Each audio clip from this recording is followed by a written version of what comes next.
Let me tell you the example that really sort of brought this to light for me.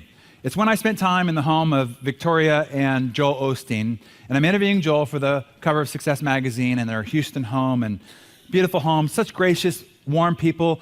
But I really wanted to figure it out because I don't see Joel as a televangelist, Christian leader. I see him as the CEO of a mega several $100 million organization, which essentially he is, because that's what that organization creates in terms of value and wealth. And so I wanted to figure out, how he does what he does, how he pulls all this off, because he and I are basically in the same business, trying to inspire hope and build a tribe of people that we are constantly propelling for progress, right?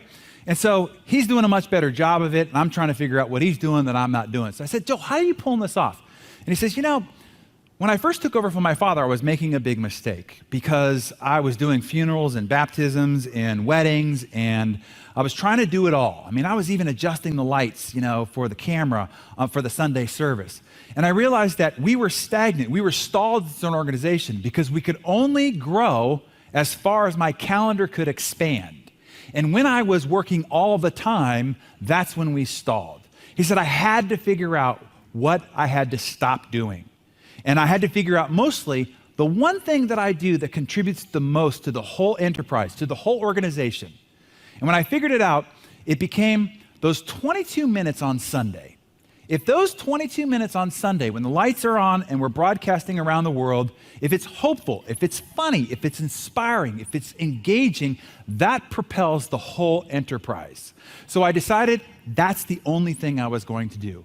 The only thing I was going to focus on. So literally, this is his schedule. Wednesday, he thinks about what he wants to talk about on Sunday. He reads, he drafts some notes, and he just sort of thinks about what that message might be. All day long, you can't reach him. Thursday, he writes out his sermon word for word, all day long. He's inaccessible to his team and to his family at great expanses throughout the day.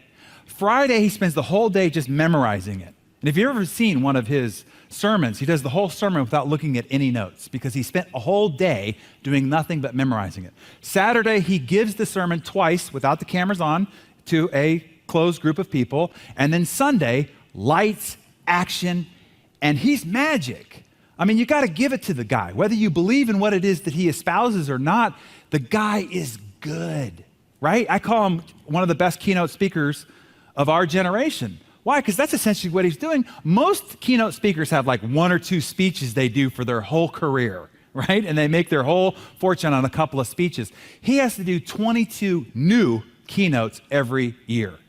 And he does it with excellence. How? Because that's all he does.